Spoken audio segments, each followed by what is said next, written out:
오늘의 주요 뉴스입니다. 대통령실이 이종섭 주 호주 대사 임명에 대해 정당한 인사라고 항변했지만 국민의힘은 즉각 귀국해야 한다는 입장을 재확인했습니다. 이 대사가 공수처의 허락을 받고 출국했다는 대통령실 설명에 대해서는 공수처가 사실이 아니라고 맞받았습니다. 국민의힘 비례위성정당 국민의 미래에서 비례대표 후보 명단 35명을 발표했습니다. 여성 장애인 최보윤 변호사가 1번으로 낙점됐고 이뇨한 전 국민의힘 혁신위원장은 8번에 배치됐습니다. 정부가 전공의 집단 행동을 주도한 의협 비대위 간부 2명에게 3개월 면허 정지 처분을 내렸습니다. 윤석열 대통령은 전공이 이탈 후 처음으로 병원을 찾아 의대 증원의 필요성을 강조하며 의료계가 대화에 나서달라고 당부했습니다.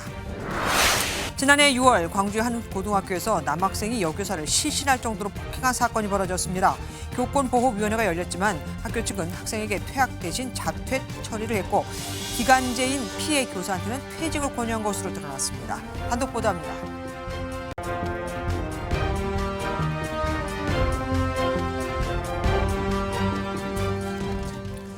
총선을 3주 남기고 말 한마디 조심시키고 있는 여야. 그런데 여도, 야도 아닌 엉뚱한 곳에서 문제가 터졌죠. 이종섭 주 호주 대사 얘기입니다. 선거 시국에 이종섭 대사 논란이 정치권의 뜨거운 감자로 떠오르면서 발등에 불이 떨어진 국민의힘에선 결국 이종섭 즉각 소환 얘기가 나왔습니다. 어젯밤엔 한동훈 국민의힘 비상대책위원장이 이 대사의 즉시 귀국을 요구했는데 대통령실이 오늘 이 대사는 정당한 인사였다.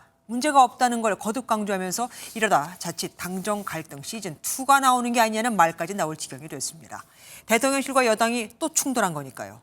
대통령실은 또 소환도 안 한 상태에서 대사를 불러다 국내에서 마냥 대기를 시키는 건 매우 부적절한 일이라며 자진 귀국서를 일축했습니다. 저 소식 전정희 기자가 준비했습니다. 도피 논란이 불거진 이종섭 주 호주 대사에 대해 한동훈 국민의힘 비상대책위원장은 즉시 귀국을 요구했습니다. 공수처는 즉각 소환을 통보해야 하고 이종섭 대사는 즉각 귀국해야 한다고 생각합니다. 그동안 고위 관계자 등을 통해 이 대사의 임명에 문제가 없다는 입장을 밝혔던 대통령실은 오늘 공식 입장을 발표했습니다. 안보 협력과 방산 수출에 비춰 호주 대사로 적임자라며 검증 과정에서도 문제될 것이 없었다고 다시 한번 강조했습니다. 그러면서 공수처가 6개월 동안 소환 요청을 한 번도 한 적이 없었다고 지적하고 이 대사는 공수처의 소환 요청에 언제든 즉각 응할 것이라고 설명했습니다. 다만 공수처가 소환도 안 한 상태에서 재외 공관장이 국내에 들어와 마냥 대기하는 것은 매우 부적절하다고 밝혔습니다. 총선을 앞두고 여당 내에서 터져나오는 이 대사의 자진 귀국서를 사실상 일축한 겁니다. 대통령실 관계자는 이 대사가 공수처의 소환 요청에 즉각 응한다는 점에서 당과 입장이 다를 게 없다며 당정 갈등설에는 선을 그었습니다. MBN 뉴스 전정인입니다. 하지만 대통령실의 이런 메시지에도 국민의힘은 이종섭 호주 대사를 즉각 귀국시켜야 한다는 입장이 확고합니다. 한동훈 총괄선대위원장에 이어 안철수, 나경원 공동선대위원장 등 당내 목소리가 모아지고 있거든요. 친윤들까지 말이죠. 이러다 당정 갈등에 도화선에 불이 붙는 거 아니냐는 말까지 나옵니다. 이지우 기자가 보도합니다. MBN 취재 결과 한 위원장은 비공개 선대위 회의에서 어제 밝힌 입장 그대로 가겠다고 말한 것으로 확인됐습니다. 막말 논란을 일으킨 예비 후보들의 공천을 취소한 데 이어 여권 전반 리스크 차단에 나서겠다는 것으로 풀이됩니다. 나경원 공동선대위원장도 도피성 대사 임명이란 국민적 시각을 강조하면서 선대위 내에선 이 대사의 거취 문제까지 거론되고 있습니다. 빨리 귀국해서 수사받는 것이 좋다. 해임 문제도 포함해서 그것도 검토할 수 있고. 친윤계 인사들마저 목소리를 내며 당내 위기감이 반영됐다는 분석이 나옵니다. 이종섭 호주 대사도 충분히 수사를 받거나 아니면 빨리 귀국해서 본인 입장을 표명하지 않을까 생각합니다. 당내 수도권 출마자들을 중심으로 위기론이 불거지면서 한 위원장은 수도권 선거의 어려움을 강조했습니다. 지난 4년 전 총선에서 경기도 59개 선거구에서 단 7곳만을 저희가 승리했고 그 이후에 대단히 많은 반성을 하고 많은 개선을 했습니다. 절박하게 뛰어왔습니다. 총선이 채 한 달도 남지 않은 시점 불거진 위기론에 친윤계 인사들마저 한 위원장에 힘을 실으면서 당정 간 메시지 조율이 쉽지 않을 거란 관측이 나옵니다. MBN 뉴스 이주일입니다. 대통령실이 공방을 벌이고 있는 건 여당뿐이 아닙니다. 공수처와도 이종섭 주 호주 대사의 출국 허락 여부를 놓고 공방을 벌였습니다. 출국을 허가한 적이 없다. 공수처는 아예 출국 금지 해제 권한이 없다는 공수처의 반박에 대통령실이 재반박하면서 이제 이 사태는 진실 공방으로 가는 분위기입니다. 이어서 박은지 기자가 보도합니다. 대통령실은 오늘 아침 입장문을 통해 이종섭 주 호주 대사가 공수처에서 출국 허락을 받고 호주로 부임했다고 설명했습니다. 그런데 1시간 반쯤 뒤에 고위공직자범죄수사처가 출입 기자들에게 문자 공지를 보냅니다. 공수처는 출국 금지 해제 권한이 없고 출국을 허락한 적도 없다며 대통령실의 설명이 사실과 다르다고 주장한 겁니다. 그러면서 법무부에 출국 금지 유지가 필요하다는 의견을 제출했다고도 덧붙였습니다. 그러자 대통령실은 대단히 부적절하다며 재반박에 나섰습니다. 대통령실 고위 관계자는 이 대사가 다음 소환일을 정해주면 나오겠다고 하니 공수처에서 다음 수사 기일을 정해 알려주겠다고 했다며 사실상 출국을 양해한 것 아니냐고 지적했습니다. 특히 출국 금지가 그렇게 간절하면 지금이라도 당장 소환하라고 강조했습니다. 포구 속 실종자를 수색하다 순직한 해병대 채모 상병 사건에 대한 수사 외압 혐의를 받고 있는 이 대사는 고발된 지 6개월 동안 소환 통보가 이뤄지지 않자 스스로 공수처를 찾아가 조사를 받고 최근 출국했습니다. MBN 뉴스 박은지입니다.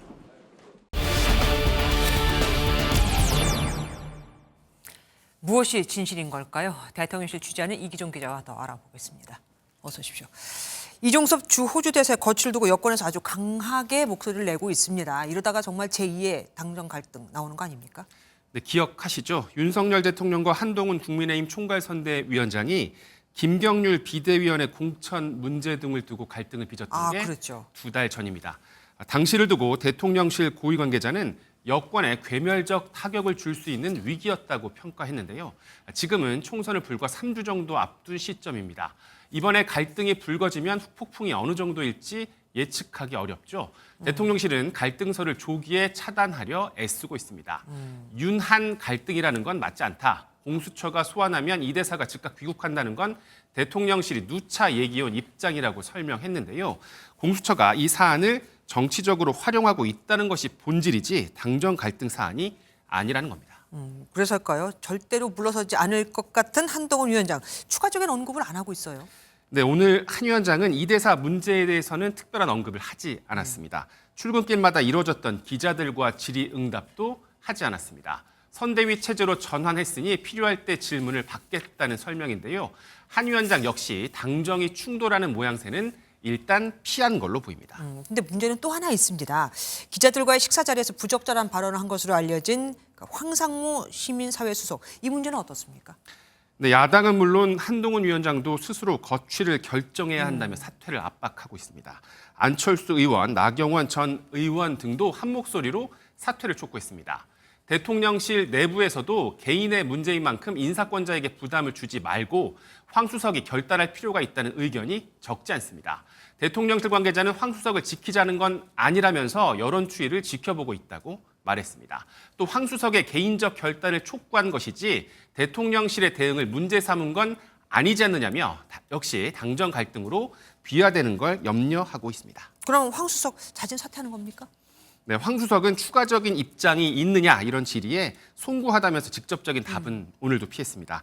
한 언론은 황 수석의 자진 사퇴로 가닥이 잡혔다고 보도했는데요. 오후 들어서 이 같은 기류의 변화가 감지됐습니다. 대통령실은 자진 사퇴 보도는 사실과 다르다고 부인했는데요. 앞서 대통령실은 언론의 자유와 책임을 철저히 존중한다면서 대통령실은 특정 현안과 관련해 언론사 관계자를 상대로 강압이나 압력을 행사해 본 적이 없다는 입장을 냈습니다.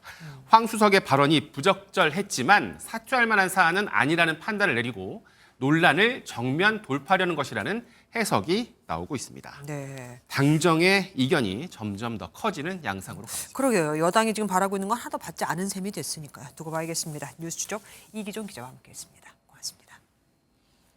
어제 더불어민주연합에 이어 오늘은 국민의힘이 또 조국혁신당은 곧 비례 명단을 확정합니다. 먼저 국민의힘 비례위성정당인 국민의미래부터 볼까요? 총 35명이었는데 당선권은 20번 안팎으로 보입니다. 관심을 모았던 인요한 전 국민의힘 혁신위원장은 당선권 안쪽에 배정을 받았죠. 그럼 상징성이 큰 비례 1번엔 누가 선정이 됐을까요? 김태희 기자가 취재했습니다. 국민의미래 비례 1번은 장애인 관련 업무를 해온 여성장애인 최보은 변호사로 선정됐습니다. 2번은 탈북민 출신 박충건 현대제철 책임연구원을 배치했습니다. 국민의미래는 국민의힘 공천에서 부족하다고 지적을 받았던 여성과 청년을 중심으로 후보를 선발했다고 밝혔습니다. 젊은 청년들을 하기가 특히 어렵고 특히 여성들이 지역구에 나가서 싸워서 당선되는 게 그렇게 녹록하지가 않습니다. 그래서 공천관리위원회가 발표한 비례대표 후보는 모두 35명인데 당선권은 20번 안팎으로 관측됩니다. 인요한 전 국민의힘 혁신위원장도 당선권인 8번에 배치됐습니다. 사격 황제 진종호 선수는 4번으로 선정됐고 김장겸 전 MBC 사장, 국민의미래 비례 현역인 김혜지 의원도 당선 안정권에 들었습니다. 하지만 당내 비판도 나왔습니다. 발표 명단에 당직자와 호남권 인사들이 20번 이후에 배치됐는데 이철규 인재영이 위원장은 SNS에 당을 위해 헌신한 분들에 대한 배려가 없다며 공개 비판하기도 했습니다. 당선 가능성이 적은 24번에 배치된 주기환 전 국민의힘 광주시당 위원장 역시 비례대표 당선권에 호남 인사를 25% 우선 추천하는 내용을 당규에 담고 있지만 이번 공천에서 광주는 완전히 배제됐다며 후보를 사퇴하겠다고 밝혔습니다. MBN 뉴스 김태희입니다. 조국 혁신당도 잠시 뒤인 저녁 9시 비례대표로 나설 후보들의 순번을 발표합니다. 10번까지는 당선 안정권이라는 전망이 나오는데 이 중 조국 대표가 몇 번을 받을지가 특히 관심이죠. 돌풍에 가까운 조국 혁신당의 지지율, 오늘은 또 어느 정도 올랐을까요? 민지숙 기자가 보도합니다. 26.8% 이번 총선에서 비례대표 정당으로 조국 혁신당을 찍겠다는 사람들의 비율입니다. 전체 비례의석 46석 가운데 12석 이상을 확보할 수 있는 숫자인데요. 창당 2주일 만에 더불어민주연합을 뛰어넘어 비례정당 2순위를 차지했습니다. 개혁신당과 새로운미래, 자유통일당과 같은 다른 제3정당이 4%대 지지율에 머무른 것에 비하면 독보적입니다. 또 다른 여론조사에서도 조국 혁신당은 더불어민주연합과의 지지율 격차 크게 좁히면서 존재감을 드러내고 있습니다. 어차피 조국은 될 것이니 다른 사람에게 표를 줘야겠다. 이렇게 생각하시는 분도 있습니다. 저를 압도적 1위로 만들어 주십시오. 이런 상황에 여야 할 것 없이 견제의 목소리가 터져나오고 있습니다. 국민의힘 한동훈 위원장은 범죄 혐의로 재판 확정을 남긴 인사들이 줄줄이 사탕이라고 비판했고 더불어민주당 이재명 대표도 오늘 일명 몰빵론으로 비례대표도 조국 혁신당이 아닌 민주당에 표를 몰아달라며 호소하고 있습니다. 그런데 이 26.8%라는 지지율 의미가 있습니다. 바로 8년 전 총선에서 거대 양당 구도를 뒤흔든 안철수 의원의 신당이죠. 국민의당 지지율을 뛰어넘은 숫자라는 점입니다. 당시 국민의당 비례정당 득표에서 26.7%를 득표해 민주당과 똑같이 13석을 확보했습니다. 현재 지지율로 보면 조국 혁신당 잠시 뒤에 발표될 명단에서 앞순번 10번까지는 비례 당선 안정권인데요. 조국 대표 본인과 함께 윤석열 검찰과 대립각을 세웠던 황운하 의원, 박은정 전 검사가 몇 번을 받을지가 관심입니다. MBN 뉴스 민지숙입니다. 이재명 더불어민주당 대표는 서울 한강벨트 격전지 중 하나인 마포에서 지원 유세를 하며 4월 연속 수도권을 공략했습니다. 국민의힘에 일당을 내줘서는 안 된다며 151석을 할 수 있게 해달라고 호소했는데 좀 전에 조국 혁신당의 지지율이 더불어민주당의 위성정당을 앞서고 있다는 소식 전해드렸죠. 이걸 의식해서일까요? 우군보다 아군이 더 많아야 한다고도 강조했습니다. 우군은 조국 혁신당, 아군은 더불어민주연합을 빗댄 겁니다. 서영수 기자입니다. 오후 재판 출석을 앞두고 이재명 민주당 대표가 시간을 쪼개 찾은 곳은 한강벨트의 주요 격전지 서울 마포구입니다. 수도권만 내리 사흘 연속 돌며 정권 심판론을 부각했습니다. 국민이 맡긴 국가 권력으로 정적을 탄압하고 시간 뺏고 돈 뺏고 고통 주는 이런 정말로 무도한 폭력 정권에 대해서 또 다른 피해자가 발생하지 않게 하기 위해서 마포구에 출마한 이지은 전 총경과 친명 지도부 정청래 의원의 손을 번쩍 들며 힘을 실어준 건 물론 조국 혁신당으로 빠져나갈 조짐을 보이는 지지층 단속에도 나섰습니다. 오군이 많으면 좋습니다. 그런데 아군이 더 많아야 합니다, 여러분. 민주당이 151석 할 수 있게 도와주십시오.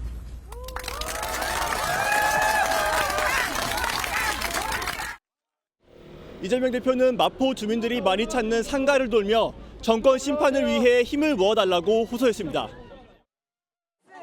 이 대표는 내일 예정된 재판에 불출석 사유서를 제출하고 강원과 경기 남부 지역 표심 잡기에 화력을 보탤 예정입니다. MBN 뉴스 서영수입니다. 정봉주 전 의원의 공천 취소로 더불어민주당 비명계 박용진 의원이 또 경선을 치르게 됐죠. 30% 감산 페널티를 아는 박 의원이 여성이자 신인으로 25%의 가산점을 받는 조수진 노무현재단 이사와 결혼해야 합니다. 그런데 서울 강북을 후보로 뽑는 경선에서 박 의원이 찾아간 곳은 바로 호남이었습니다. 전당원 투표로 후보를 정하기로 했거든요. 표선우 기자가 보도합니다. 민주당 서울 강북을 후보를 뽑는 경선에 다시 도전하기로 한 박용진 의원이 나타난 곳은 전북 전주입니다. 더불어민주당이 서울 강북구 의뢰에 후보를 뽑아달라는 호소를 이렇게 전주에 와서 해야만 하는 이 기막힌 상황입니다.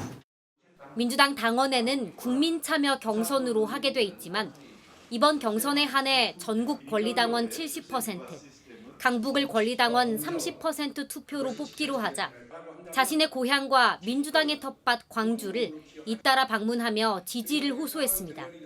박 의원은 결과가 정해진 답정너 경선이라고도 강조했습니다.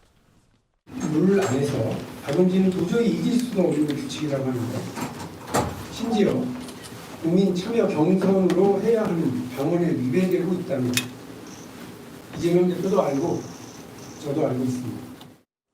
박용진 찍어내기용 경선이란 주장입니다. 실제로 박 의원은 이번에도 하위 10%, 30% 감산 페널티를 받게 돼 25% 여성 가산점을 받는 조수진 노무현재단 이사를 이기려면 64.2%의 지지를 받아야 합니다. 정봉주 전 의원과의 대결 때보다 장벽이 더 높아진 겁니다. 민주당은 국민참여 경선은 시간이 소요돼 국민 여론의 가장 근사치인 전당원을 택한 것이라고 해명했습니다. 오늘 오후 6시부터 진행된 강북을 경선은 24시간의 온라인 투표를 거쳐 내일 발표될 예정입니다. MBN 뉴스 표선우입니다.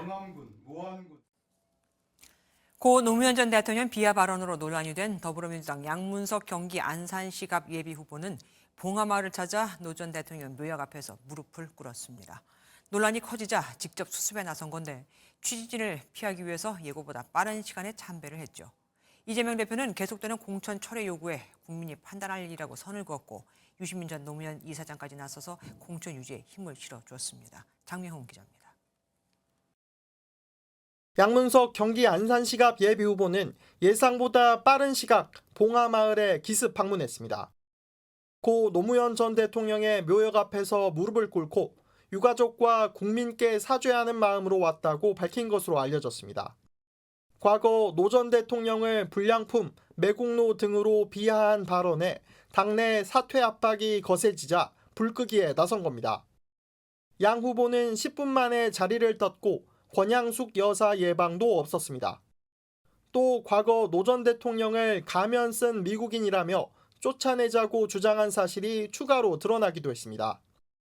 홍익표 원내대표는 양 후보가 공천 심사부터 문제가 있었다며 빠른 결단을 촉구했습니다.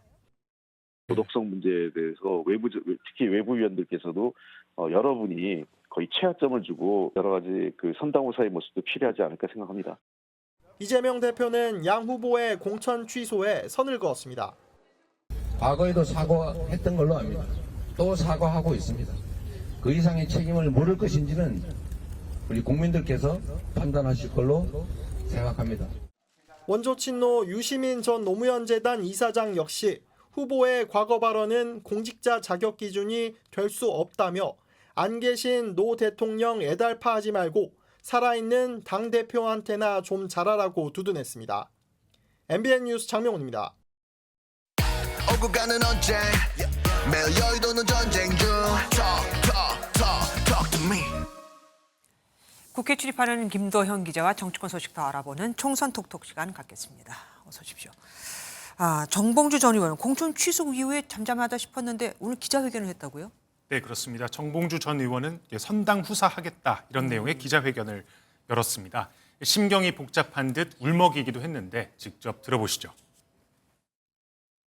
사랑하는 국민 여러분, 16년의 세월 동안 저는 수차례의 정치적 도전이 좌초되었습니다.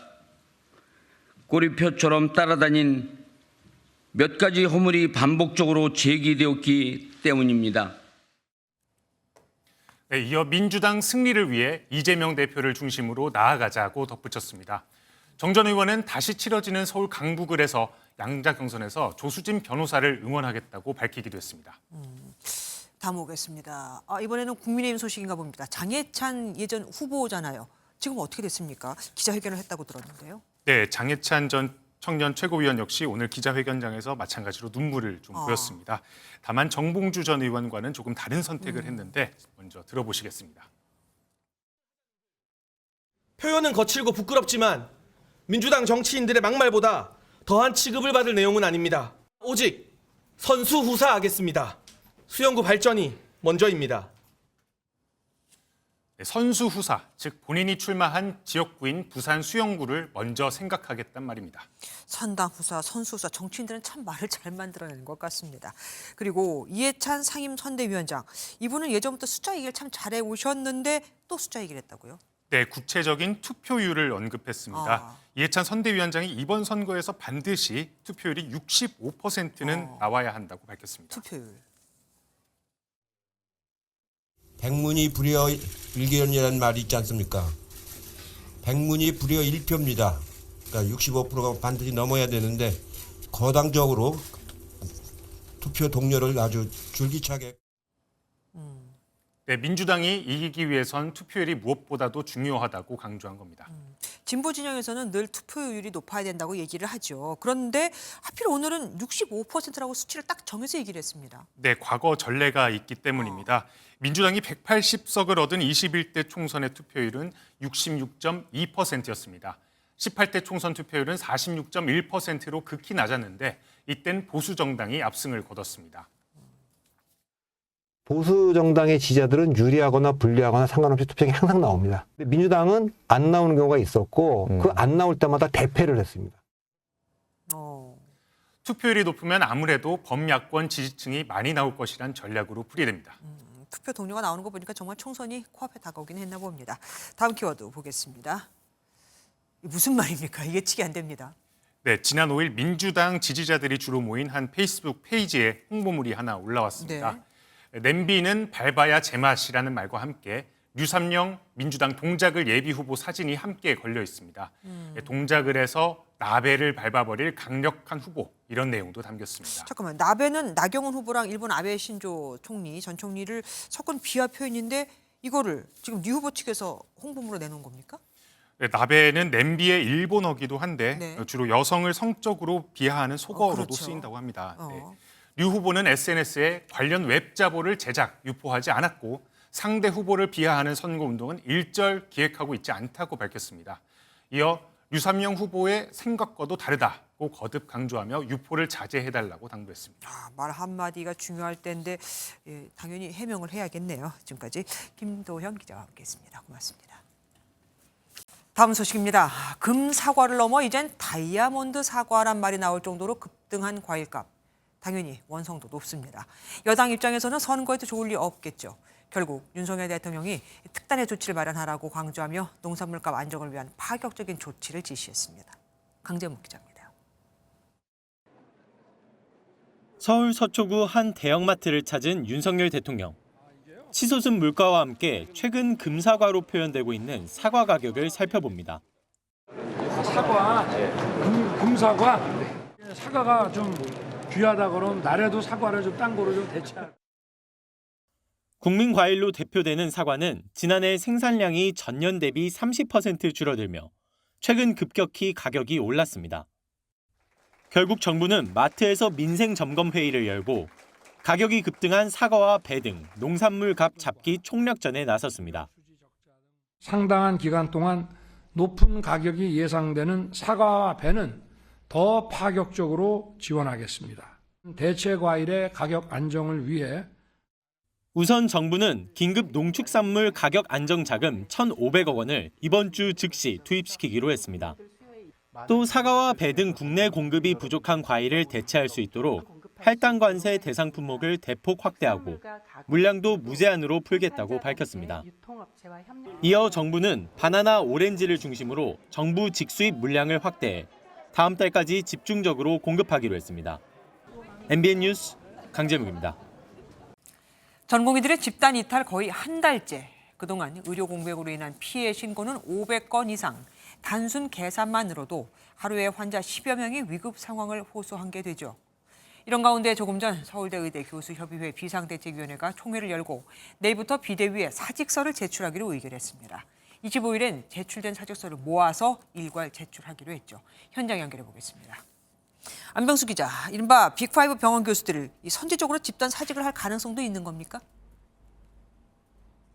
예, 서울대 의대에 나와 있습니다. 이 방금 전 의대 교수 총회가 끝났는데요. 이 오는 25일 사직서 일괄 제출을 공식화했습니다.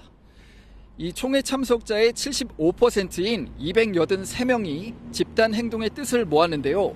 이 빅5 중 유일하게 사직 결의를 하지 않은 연세대도 이 전체 회의를 열어 논의 결과가 주목됩니다.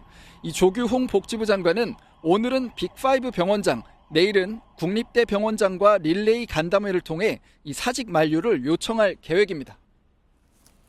이번 사태에 처음으로 대국민 사과문이 나왔다면서요. 어떤 내용입니까? 예, 의료 공백 사태에 사과하는 의료계의 입장이 나왔는데요. 이 방재승 전국 의대 교수 비대위원장은 이 라디오에서 국민 없이는 의사도 없다고 말했는데 한번 들어보시죠. 먼저 의료 이용에 불편을 끼쳐 대단히 죄송합니다. 교수인 교수직을 유지하고 있는 저희 교수 집단도 정말 잘못했습니다. 국민 없이는 저희 의사도 없다는 걸 잊었습니다.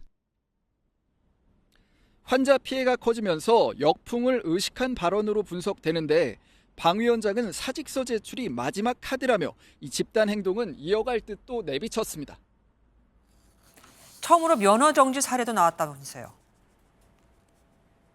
정부도 본격적으로 칼을 빼들었는데요. 이 전공의 사직을 부추겼다는 이유로 이 김태구 의사협회 비대위원장, 박명하 조직위원장에게 3개월 면허 정지 처분을 내렸습니다.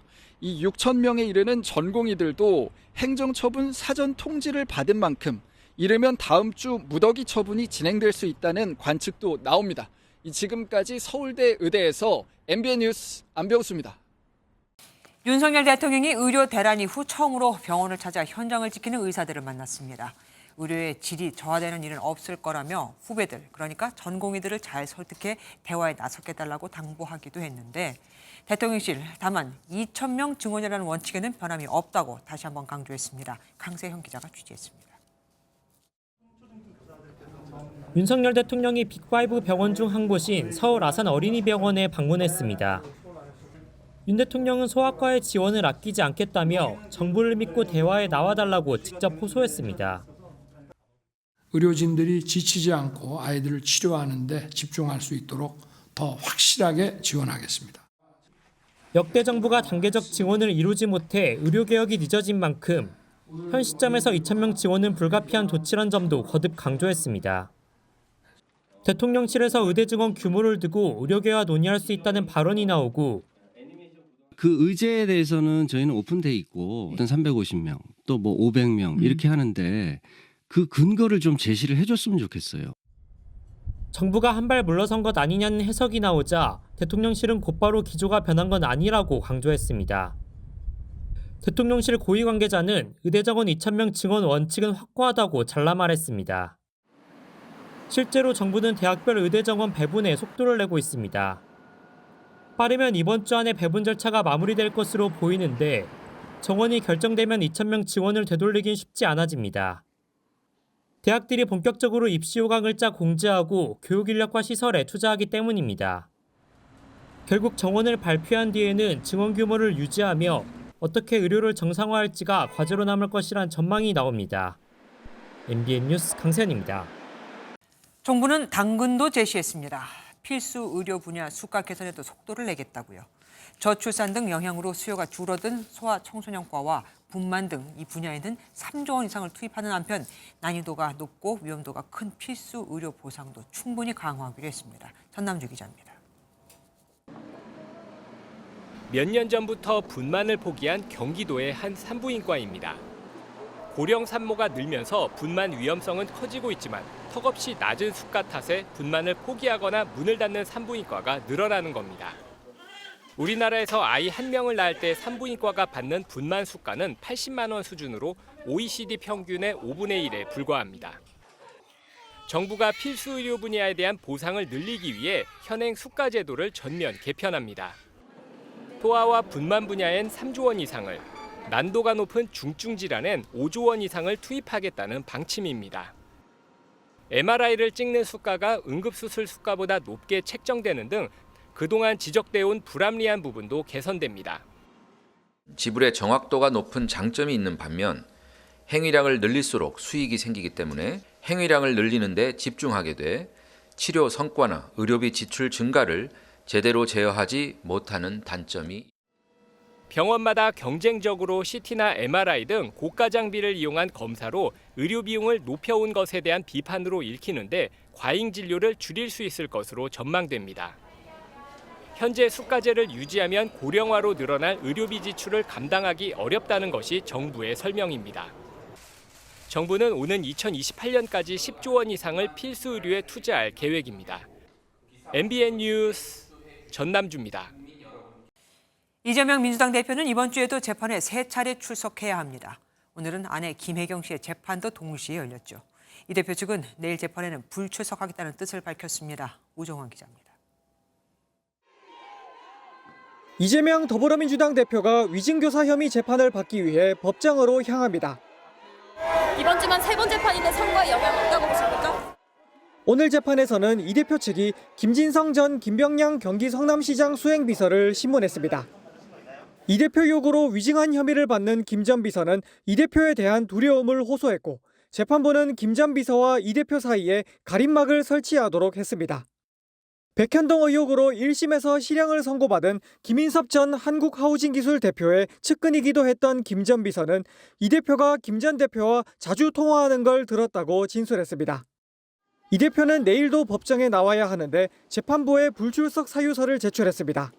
수원지법에서는 이 대표 아내 김혜경 씨의 재판도 진행됐습니다. 재판에서 검찰은 지난 대선 경선 당시 김 씨가 민주당 관계자에게 식사를 대접한 건과 관련해 기부 행위를 4건 더 발견했다고 주장했습니다. 하지만 김 씨 측은 공소시효가 넘은 건이라며 검찰이 정치적 재판을 부추긴다고 반박했습니다. MBN 뉴스 우종환입니다.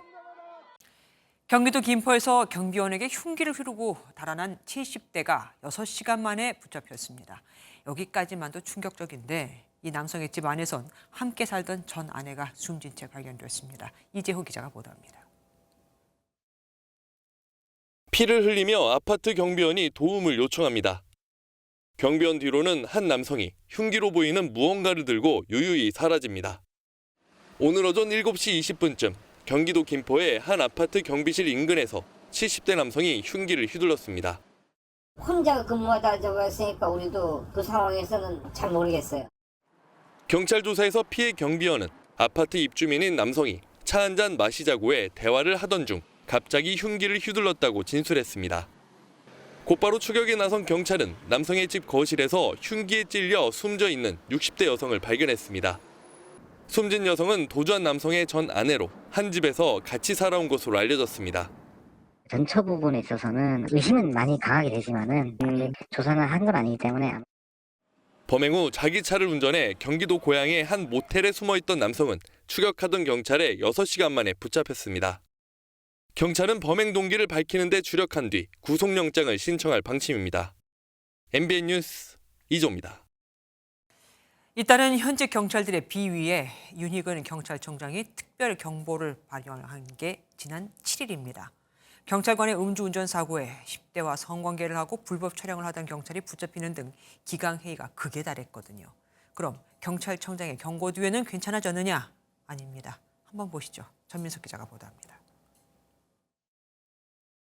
서울 영등포구의 한 유흥가에 경찰관이 출동했습니다. 서울 강서경찰서 소속 A경장이 만취 상태로 시비가 붙어 다른 손님을 폭행했다는 신고가 접수된 겁니다. 다 끝난 상태였던 걸로 기억을 해요. 맞은 사람이 이제 경찰에 신고를 하겠다가 됐던 걸로 알고 있습니다.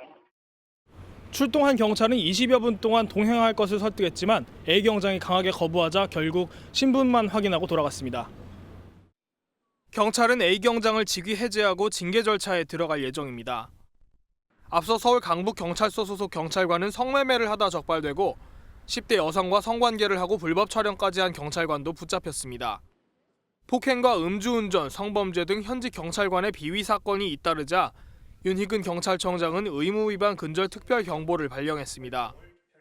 해당 경보는 의무위반이 발생하면 가중처벌을 하고 관리 책임이 있는 지휘부를 엄중하게 조치하는 내용입니다. 지난 12일 서울경찰청이 시민을 폭행한 경찰관의 지휘 책임자를 대기 발령하며 첫 인사 조치까지 했지만 경찰의 기강회의는 좀처럼 잡히지 않고 있습니다. MBN 뉴스 전민석입니다. 20대 남성이 몰던 승용차가 차량 넉 대와 횡단보도를 건너던 여성을 들이받았습니다. 추격에 나선 오토바이 운전자의 신고로 붙잡혔는데 음주 측정도 거부했습니다. 음주 측정 거부는 더 불리할 수 있는데 이걸 몰랐나 봅니다. 심우영 기자입니다. 횡단보도에 신호가 바뀌고 여성 2명이 길을 건너는 그 순간 빠른 속도로 달려온 승용차가 여성 1명을 들이받고 달아납니다. 때마침 사고를 목격한 오토바이 운전자가 재빨리 따라갑니다.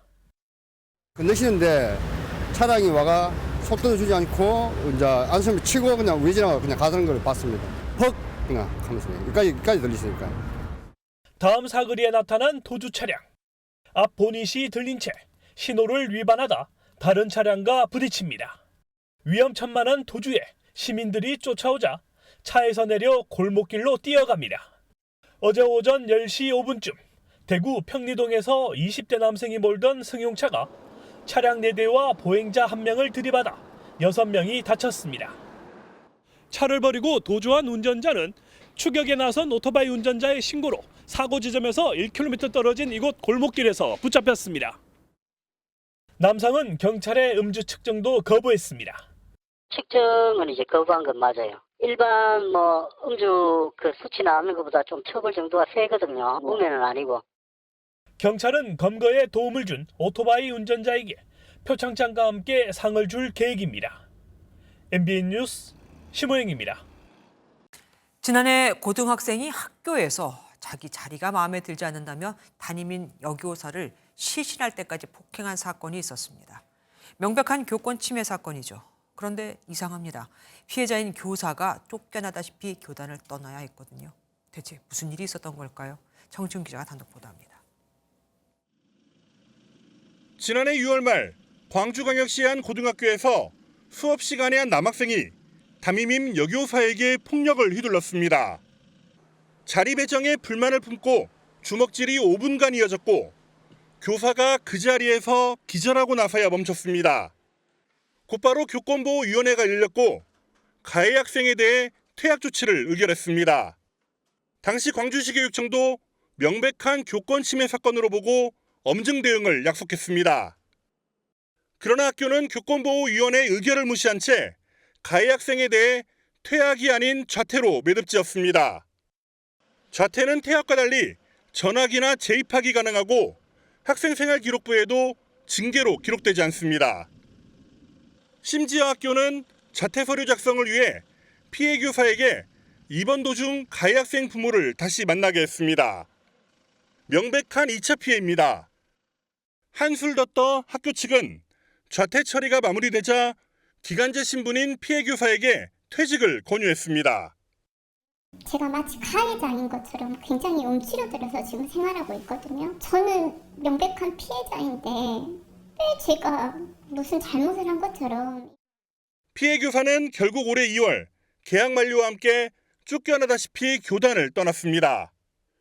교육청은 피해 교사에 대한 지원은 충분했으며 늦었지만 학교 측의 항의에 다시 퇴학 처리했다고 해명했습니다. 해당 학교는 사실관계 확인과 관련해 교육청이 떠넘기며 취재에 응하지 않았습니다.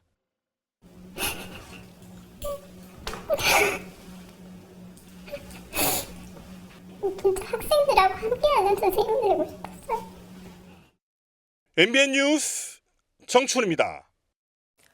어젯밤 전남 담양의 고속도로에서 교통사고가 발생해 3명이 숨졌습니다. 한 운전자가 구급차가 오기 전 다른 사람을 구하려던 중 2차, 3차 사고가 난 겁니다. 이렇게 1, 2, 3차 사고가 난 건 단 6분 만이었습니다. 노승환 기자가 보도합니다. 한 승용차가 바깥쪽 가드레일에 부딪히더니 중앙분리대를 받고 멈춥니다. 곧이어 1차로로 가던 SUV가 승용차를 그대로 들이받습니다. 언제 또 사고가 날지 모르는 위험천만한 상황. SUV 운전자는 승용차에서 못 나온 운전자와 그녀의 어린 두 아들을 구하려 했고 뒤따라 멈춘 다른 운전자들도 이를 도왔습니다. 하지만 야속하게도 이번엔 버스 2대가 돌진해 왔고 결국 승용차 운전자와 그 둘째 아들, 이들을 돕던 SUV 운전자까지 숨졌습니다. 첫째 아들과 버스에 탔던 승객 4명도 다쳤습니다. 약간 자커브도 좀 있었고요. 도로도 약간 어두웠다는. 최초 사고 후 2차, 3차 사고까지 6분. 경찰과 구급대가 오기 전 시민들이 직접 사람을 구하기에는 역부족인 시간이었습니다. 경찰은 현장에 있던 사람들을 상대로 정확한 경위를 조사하고 있습니다.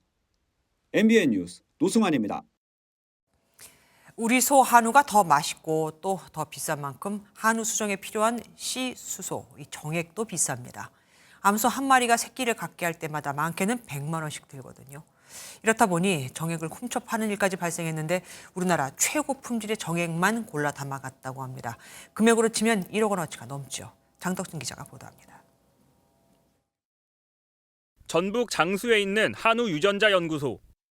창문을 통해 불쑥 우산이 하나 나타납니다. 우산 뒤로는 한 남성이 얼굴을 가린 채 걸어 들어옵니다. 30대 남성 A씨는 이렇게 연구소에 들어와 1시간 40분간 머물며 씨수소 정액을 훔쳤습니다. 씨수소 정액은 한 개 가격이 낮게는 50만 원, 최상품은 100만 원까지 합니다. 남성은 품질이 우수한 것만 골라 260개를 훔쳤습니다. 돈으로 환산하면 1억 2천만 원 상당입니다. 여기에 수천 개의 정액 중에서 정말 우량 정액만 이 범인이 가져갔습니다. 축산 전문가라고 생각됩니다. 축산업에 종사하는 A씨는 변질을 막기 위해 전용 질소 용기까지 준비했고 택시를 갈아타며 경남까지 도주했지만 동선을 추적한 경찰에게 붙잡혔습니다. 차량으로 움직이려면 거의 3시간 거리죠. 주둔면밀하게 그 택시 타고 다른 군으로 옮기고 또 옮기고. 경찰 조사에서 A씨는 돈이 필요해 훔친 것 가운데 60개를 주변 농가에 팔았다고 진술한 걸로 전해졌습니다. 경찰은 구속영장을 신청했습니다. MBN 뉴스 장덕진입니다. 성폭력 사건이 발생하면 무엇보다 빠른 증거 확보가 중요합니다.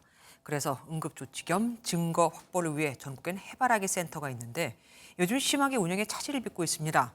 전공의 파업 사태가 장기화하면서 교수들이 도왔는데 이젠 이것도 어렵게 됐으니까요. 노하린 기자가 보도합니다.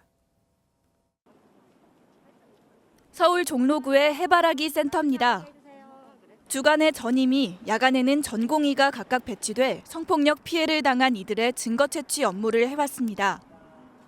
하지만 지난달 20일 전공의 사직으로 야간 업무가 마비됐고 지난 4일에는 전임이마저 사직해 현재는 개장 휴업 상태입니다. 전공이 다음에 전임이가 이제 또 사직에 들어갔잖아요. 그래서 전임이가 저희가 많이 하던 부분들이 조금 제한들이 발생은 했어요. 부산은 두 곳 모두 운영을 못해 산부인과로 일임했고 광주도 주간에만 조치할 수 있어 야간에는 피해자가 최대 80km를 이동해야 하는 실정입니다.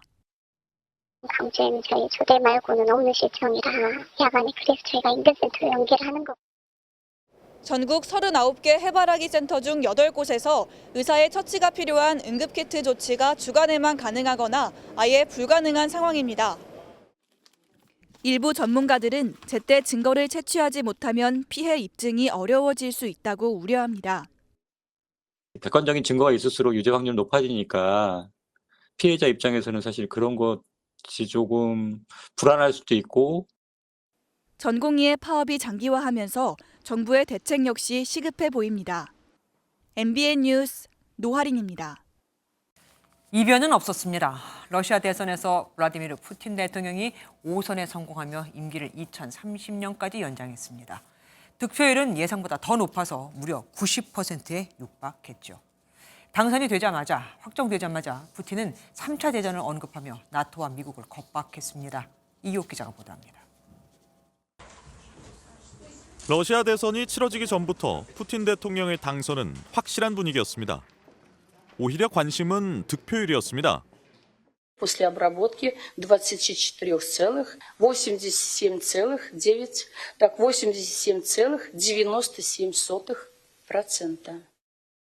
90%에 가까운 득표율로 당선됐는데 지난 대선과 비교하면 득표율은 선거마다 10%포인트 이상 가파르게 상승했습니다.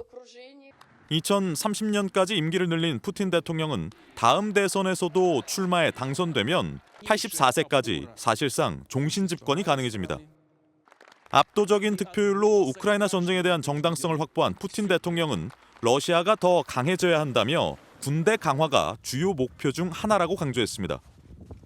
이를 반영하듯 당선 확정 직후 우크라이나와 연대하고 있는 서방 국가에 3차 대전을 거론하며 경고의 메시지를 날렸습니다. что это будет в одном шаге от полномасштабной Третьей мировой войны. Думаю, что в этом вряд ли кто-нибудь заинтересован. 대외적으로는 서방에 맞서기 위해 북중러와의 밀착을 더 강화할 거란 분석도 나옵니다.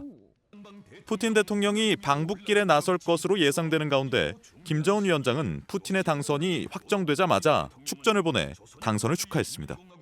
MBN 뉴스 이교욱입니다. 중국에선 주말 사이 곳곳에서 대형 산불이 잇따랐습니다. 강풍과 건조한 날씨 탓에 진화도 어려웠죠. 일부 지역에서는 3,000명 넘는 주민이 대피하였고 진화 작업 도중 3명이 숨지기도 했습니다. 베이징에서 윤석정 특파원이 전해왔습니다. 온 세상이 시뻘겋게 변했습니다. 불길로 둘러싸인 도로를 지나는 차들의 모습이 아찔합니다. 지난 15일 중국 스촨성 간쯔주 야장현 일대에서 발생한 산불은 초속 14m에 달하는 강풍을 타고 빠르게 확산했습니다. 인근 주민 3,400여 명은 불길을 피해 안전지대로 긴급 대피했습니다. 同时呢，我们还设置了专门的医疗点，有这个群众有感冒发烧的这种情况的话，我们会可以第一时间做出一些处置。 1,000명이 넘는 소방 인력이 투입됐지만 가파른 지형과 건조한 날씨, 불이 잘 붙는 침엽수가 많은 탓에 진화에 어려움을 겪고 있습니다. 这3个火场目前我们投入了有1000多人在开展火灾的补救，特别是1号火场是我们此次防范的重点，主要是防范这个火警进程。 윈난성에서도 지난 15일과 16일 이틀에 걸쳐 산불이 잇따라 발생했습니다. 산불은 16일 밤 진화되는 듯 하더니 17일 밤부터 다시 거세졌습니다. 또 진화 과정에서 지역 주민 3명이 목숨을 잃기도 했습니다. 3位都是基层干部。该工作人员表示，他们在组织村民救火的过程中，可能由于风向的变化，火势走向突然发生变化。 윈난성은 고온 건조한 3월부터 5월 사이 산불이 특히 잦아 당국이 더욱 긴장하고 있습니다. 베이징에서 MBN 뉴스 윤석정입니다. 날씨가 참 변덕스럽죠. 꽃샘추위가 덮친 아침엔 두꺼운 외투를 입어야 했다가 낮에는 또 외투 없이 따뜻하게 보내고 있으니까요. 내일은 강원 산간을 중심으로 눈 폭탄이 쏟아진다고 하니 일찍 핀 봄꽃도 어리둥절할 듯 싶습니다. 이상혁 기자가 보도합니다. 쌀쌀한 출근길에 직장인들이 몸을 한껏 움츠린 채 걸음을 옮깁니다. 3월 중순이지만 아직 아침 출근길에 목도리를 두르고 장갑을 껴야 할 정도입니다. 어제는 좀 따뜻했는데 오늘은 날씨가 많이 추워져서 목도리하고 코트 입고 왔어요. 아침 기온이 전날보다 5도에서 10도까지 뚝 떨어지면서 전국 곳곳엔 한파특보가 내려졌습니다. 오늘 아침 서울이 1.4도, 대전이 0.1도를 기록했고 대관령은 영하 7도까지 떨어졌습니다. 중국 산동반도에서 다가온 고기압의 영향으로 찬 공기가 불어와 전국의 기온이 하루 새 급변한 것입니다. 오후가 되자 쌀쌀했던 날씨가 풀리면서 한낮 기온이 13도까지 올라갔습니다. 내일 아침과 낮 기온도 오늘과 비슷한 가운데 전국에 비가 내립니다. 우리나라 북서쪽에서 저기압이 접근하면서 19일 오전 서쪽 지역부터 비가 시작되겠습니다. 기상청은 미세한 기온 차이나 고도에 따라 같은 지역 내에서도 강수 형태가 비에서 눈으로 바뀔 수 있다고 설명했습니다. 특히 강원 산지에는 모레까지 최고 20cm가 넘는 적설량을 기록해 3월 중순치고는 많은 눈이 쌓일 전망입니다. 내일 밤부터는 찬 공기가 내려오면서 모레 기온은 전날보다 2에서 5도 떨어지고 바람도 강하게 불어 체감 온도는 더욱 낮을 것으로 보입니다. MBN 뉴스 이상엽입니다. 단칸방 100만 원. 요즘 서울 대학가의 월세방 시세입니다. 부모님이 서울에 사는 게 금수저라는 말까지 나올 정도가 됐죠. 지방에서 상경해 높은 월세를 내면서 혹은 1시간씩 걸려 수도권에서 출근하는 두 30살 청년의 이야기를 이승훈 기자가 들어봤습니다. 서울 신림동에 사는 김지윤 씨는 6평 오피스텔에 살면서 매달 100만 원이 넘게 월세를 냅니다. 1년 전 서울에 있는 직장에 취업하면서 경북에서 올라와 서울엔 마땅히 신세 질 곳이 없기 때문입니다. 4평 정도에 살았었는데 그 방은 너무 좁아서 제가 최소 6평 이상은 살고 싶다 해가지고 알아보니까 90만 원, 100만 원 딱 이 정도는 줘야 되더라고요. 빌라는 전세 사기 걱정 때문에 아파트 전세는 목돈이 필요해 제외하고 나면 청년층에겐 월세밖에 선택지가 없습니다. 지난 2월 서울 오피스텔 평균 월세는 89만 원 선으로 1월 달에 비해 2배에 가까운 가파른 상승세를 보였습니다. 운 좋게 월세가 저렴한 공공임대주택에 당첨돼도 출퇴근 시간이 문제입니다. 경기 고양시에 사는 성두현 씨. 서울에서 월세를 전전하다가 4년 전 경기도로 이사해 행복주택에 입주했지만 매일 서울 출퇴근에 1시간 넘게 시간을 써야 합니다. 대중교통 타거나 차로 타도 1시간 정도 걸립니다. 출퇴근하는데 지하철을 2번이나 갈아타야 되는 어려움도 있고.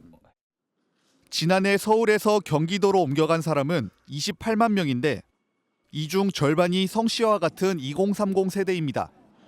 전문가들은 도심 내 공공임대주택 공급을 늘리는 게 그나마 해법인 만큼 재개발, 재건축에 인센티브를 줘야 한다고 조언합니다. 재개발 사업 같은 경우는 법으로는 전체 세대수의 17% 이상 공급하게 돼 있지만 서울은 20% 이상 공급하게 합니다.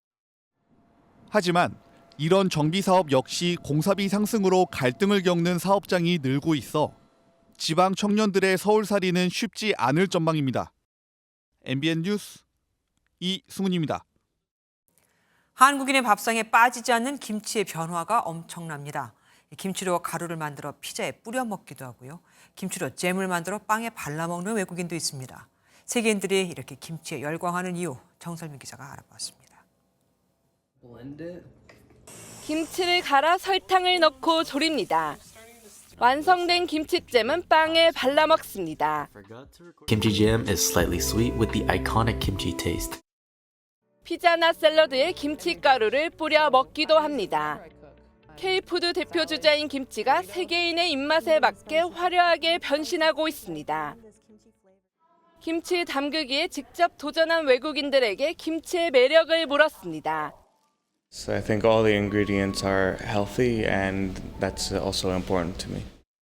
It was good to know that all the ingredients are here really healthy to the immune system and for your skin. 전 세계에 부는 한류 열풍과 더불어 코로나19를 계기로 김치가 건강식이라는 인식이 자리 잡고 있습니다. 지난해 김치 수출량은 4만 4천 톤으로 역대 최대치를 기록했습니다. 5년 전보다 무려 56%나 급증했습니다. 김치를 수출한 나라도 사상 최대인 92개국으로 늘었는데 1위인 일본을 제외하고는 미국과 네덜란드 등 모두 서구권 국가였습니다. 2022년도에 미국에서 김치 공장을 완공해서 가동 중에 있고요. 현지에서 거의 갓 만든 김치를 소비자들이 바로 맛보실 수 있다는 장점이 있습니다. 한식하면 가장 먼저 떠오르는 음식 1위 김치가 한국인의 밥상을 넘어 세계인의 식탁을 매혹시키고 있습니다.